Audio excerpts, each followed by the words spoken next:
think there's only about half of us actually in here, so I'll just give it a couple of minutes or so, a minute or so. You can go out and shout at them.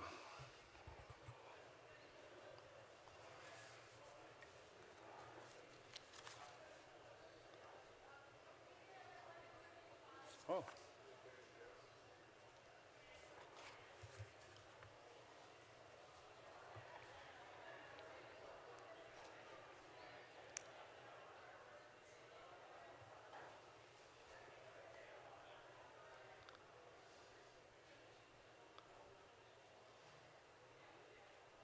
Okay, well, in the interest of keeping us on time, I will get started. So my name is Peter Armstrong, and yes, I'm another one of the people from Mystic Seaport. We have a lot of representatives here at this conference from Mystic Seaport, so my thanks to Connecticut COVID Relief for funding that for us. I am the new Steve White, for those that don't know me. I'm the new president of Mystic Seaport. Thank you for welcoming me into the ICMM family. Like Steve White, I'm excuse me a second.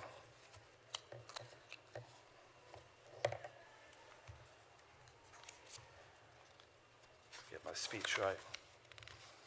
Yeah, I want to thank you all for inviting me into the ICMM family that you have so nicely and encouraging me. It's been very encouraging over the last 4 or 5 days or so to hear the directions that Maritime Museums are going internationally, and to realize that we at Mystic are in the right direction and are doing the right thing. So that's been really helpful for us. And particularly that it seems that you're all agreeing that we are not just collectors of history, but are active participants in it, which I think is very important for us as museums. We at the Museum at Mystic Seaport have a phrase called Finding Your Sea Story, where we ask each individual person to think about what is their sea story and how does it fit with them. And I think that's, looking at that audience, is something that we should all be very much contemplating as well. So, new Steve White, not as tall, not as American, not as good looking, but you can speak to me afterwards if you like to want to talk about that.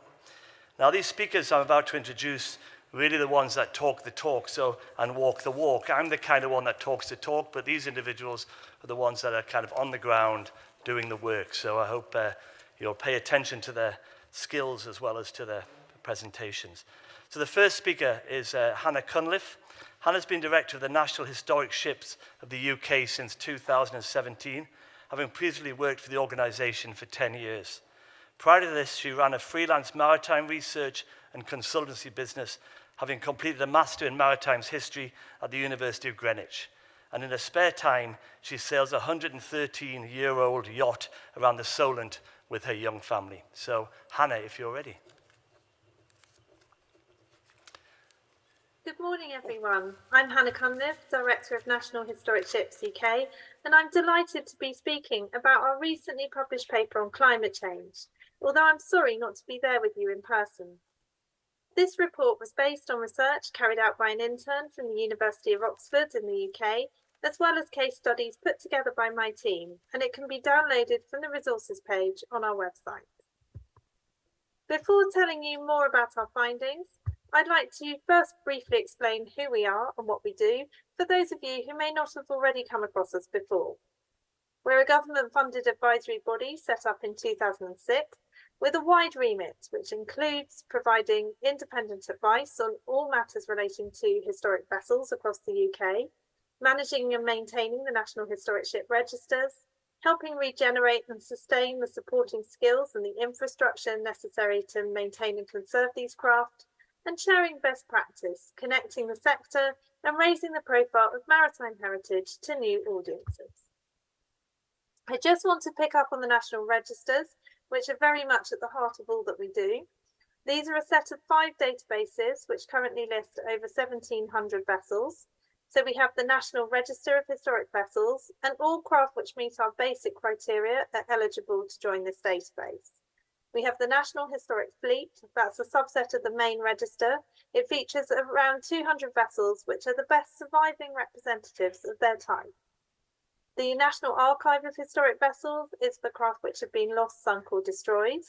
And the Overseas Watch List is for craft of UK significance abroad.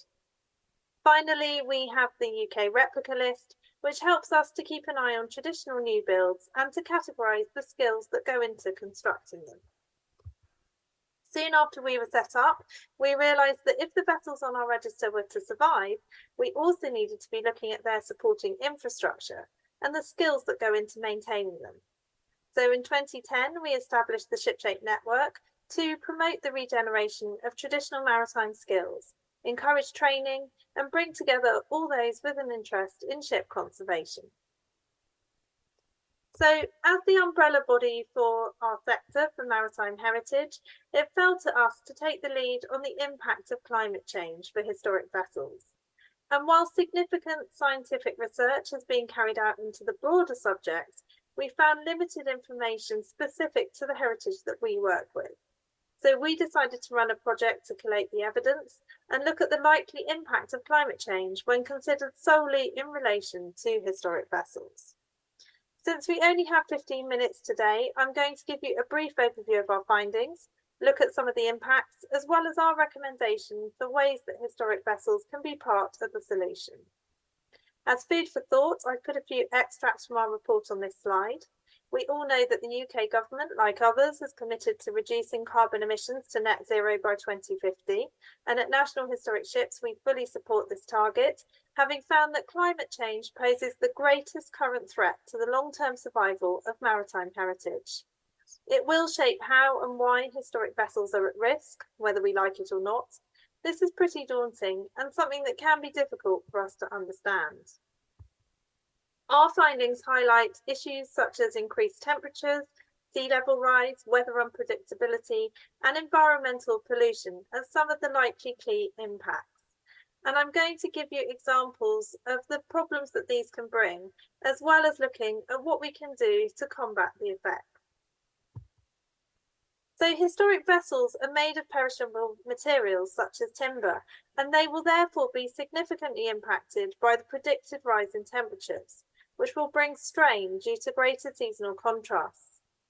There will also be an effect on heritage that needs to be kept in a controlled environment, with extreme temperatures putting pressure on equipment that's currently used to maintain a stable condition. Rising temperatures will bring increased humidity, which provides a more favourable environment for pests to develop, including things like marine borers and insects like the deathwatch beetle. As an example, we've got HMS Victory up here on the slide. It's known that deathwatch beetle has been present on HMS Victory since at least 1932, and it's closely monitored by the team that care for her today. The ship has a humid environment, as its timber structure holds a lot of moisture and a relatively poor internal airflow.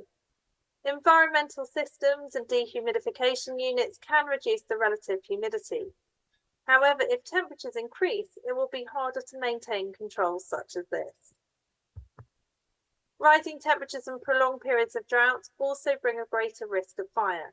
And there's been a number of fires at boatyards in recent years, unrelated to climate change, but these can indicate the devastating effect that such incidences bring for maritime heritage.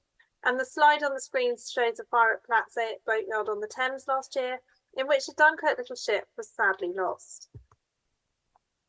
In January 2016, a similar fire broke out at the Medina village in Cowes, Isle of Wight, which burnt over 30 boats, including 3 irreplaceable historic vessels over 100 years old. One of these was the 1905 Admiral steam pinnace Veer, which, as you can see in the image on the top right, was completely destroyed. In addition to temperature increase, sea levels are predicted to rise, leading to risks of flooding and storm surges. The tall ship Glenlee, moored at the Riverside Museum in Glasgow, has anchor chains for moorings, and the weight of the chain acts as dampers, which has been a successful system for securing her safely.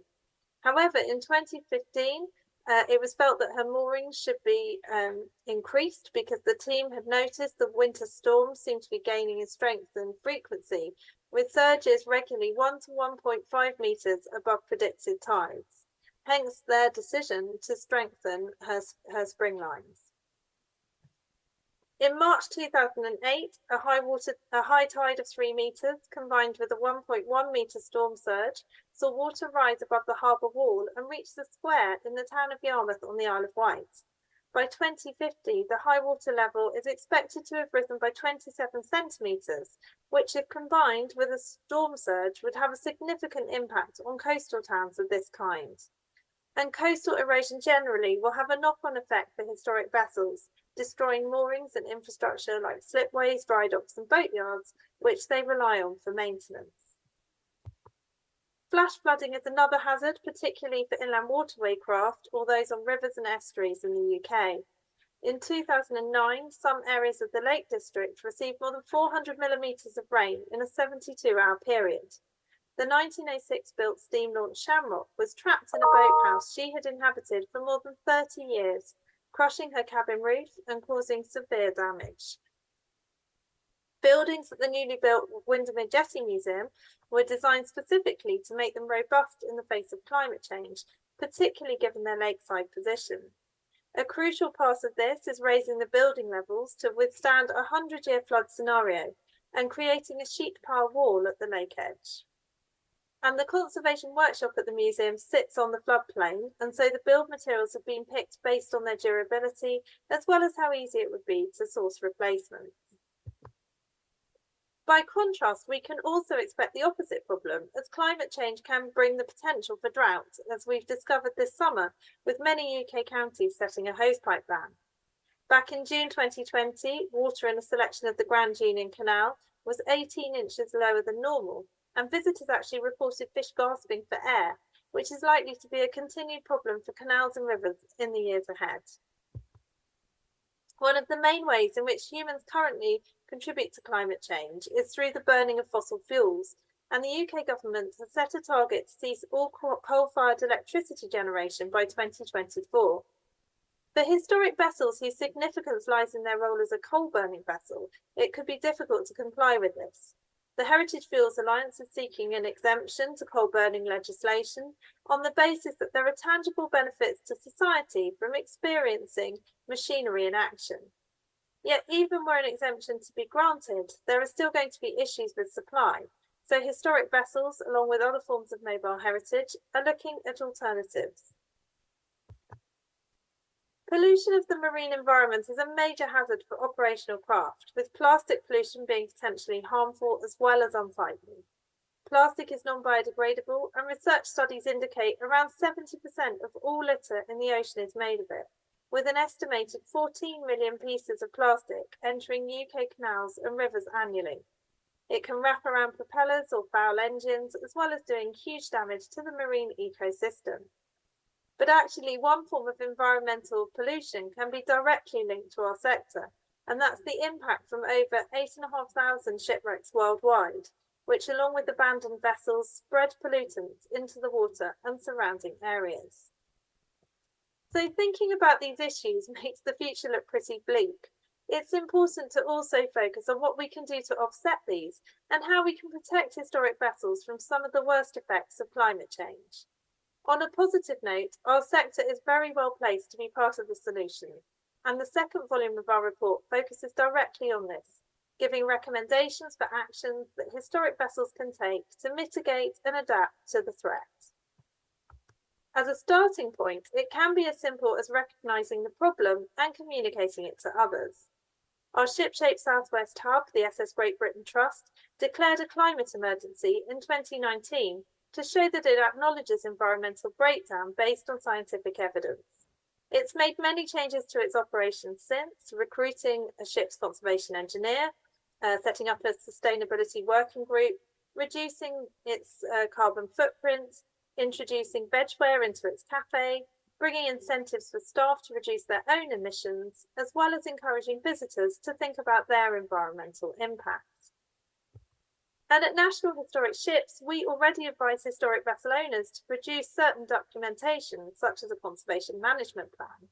But now we're also urging them to consider developing an environmental policy, or even to start disaster planning for the effects of climate change.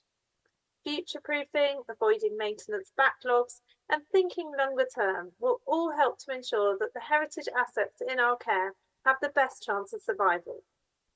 As an added incentive for UK mobile heritage, the National Transport Trust has recently launched new recognition for environmental action in the form of a green wheel. I've mentioned the potential impact of ceasing use of fossil fuels, and back in 2020, new regulations from the International Maritime Organization actually aimed to reduce at least half of greenhouse gas emissions produced from shipping by 2050. For some historic vessels, targets like this plays to their strengths, and it's a way for us to remind government and the wider population of the value and appeal of pre-industrial propulsion methods. The replica sailing barge Blue Mermaid is one of a growing number of traditional and historic vessels which have formed a sail cargo fleet. And some historic vessels, like the horse-drawn narrowboat Saturn, are able to operate fully emission-free. Research shows that internal combustion engines create 1.2 to 1.6 times more CO2 emissions than electric battery vehicles. The Stour lighter John Constable, previously towed by horse, had 2 electric engines installed as part of a heritage-funded conservation project. John Constable's electric engines are silent, they have minimal impact on aesthetics, and at 2 miles per hour they deliver the equivalent force of the boat's original tow power, allowing it to operate in keeping with its significance. And the concept of a circular economy, which reuses materials and minimises waste, is another approach to turning back the clock on climate change.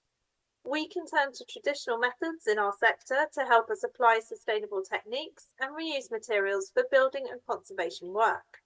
This includes the use of sustainable materials and traditional techniques, specialist understanding of the sea and the weather, and the ability to sail engineless craft with zero carbon emissions.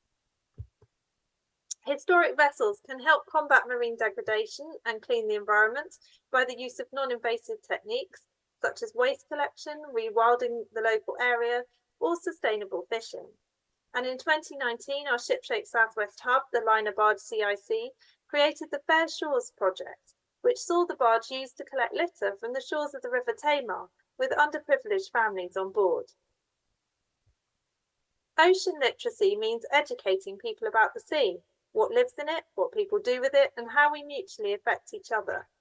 A love of the ocean brings respect and a desire to protect it. The Island Trust's Ocean Discoverability Scheme takes young people, home educators and sail trainers to sea on board its historic vessels.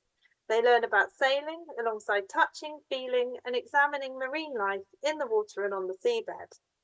And the tall ship Pelican pictured here is one of 2 vessels in a fleet owned by the organisation Seize Your Future. Sailing the world 11 months of the year, she carries a scientist as part of her crew and runs ocean science voyages which gather data on environmental issues to help inform research into climate change. So these are just some of the ways that historic vessels and maritime heritage can contribute to the bigger global issue whilst also protecting themselves. One of our biggest findings is that we must make change now if we are to survive. This is something that every historic vessel owner can contribute to, and even small steps can make a difference when taken cumulatively. We recognise that in producing this report, we're only highlighting the key issues. There is much more research which needs to be done, as well as advocacy with government to ensure that suitable infrastructure is in place to protect historic vessels, along with the wider historic environment in the years ahead. National Historic Ships is maintaining a watching brief on developments in this field and is actively promoting the significance of maritime heritage in relation to climate change at every opportunity. But we're in this together, and it's a problem which will affect us all. So we call on you to stand with us in this fight and help protect the maritime heritage that we all love so much. So thank you very much for listening.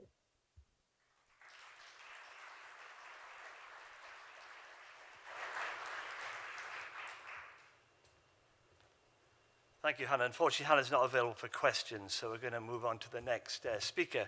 But you may have heard that Hannah mentioned that there was a ship's conservation engineer now with the SS Great Britain, so we're about to hear from that ship's conservation officer. It's like there's a plan. Nicola Grahamslaw is a chartered engineer, and she spent most of her career so far designing aeroplane wings and nuclear reactor cooling systems, moving relatively recently to the newly created role at the SS